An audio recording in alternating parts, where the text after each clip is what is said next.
نبی علیہ الصلوۃ والسلام نے فرمایا جو تیر ہے نا، تیر اس کی وجہ سے 4 بندے جو ہے وہ بخشے جائیں گے۔ ایک جس نے بنایا، دوسرا جس نے خریدا، تیسرا جس نے تیر چلانے والے کو پکڑایا، اور چوتھا جو ہے جس نے تیر چلایا۔ تو آپ حضرات بھی ہمارے ساتھ اس مسئلے میں جو شریک ہے، کوئی مقصد نہیں ہے۔ اقبال کلندر لاہوری کہتا ہے تو نے پوچھی ہے امامت کی حقیقت مجھ سے، حق تجھے میری طرح صاحب اسرار کرے، اے وہی تیرے زمانے کا امام برحق۔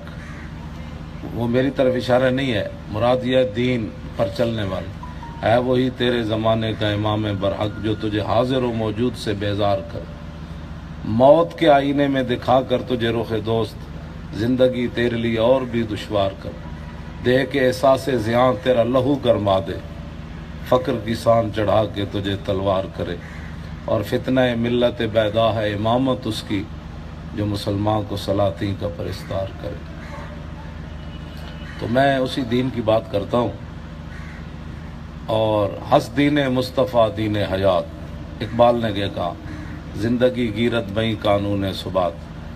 اقبال کہتا ہے دین، اب حضور آ گئے تو دین حضور کا ہی ہے، اسی سے امت مسلمہ باوقار طریقے سے رہ بھی سکتی ہے، اور اسی دین کی وجہ سے امت مسلمہ غیروں کے ساتھ باوقار طریقے سے بات بھی کر سکتی ہے، اور اسی دین کی وجہ سے امت مسلمہ پوری دنیا کے اوپر چھا بھی سکتی ہے۔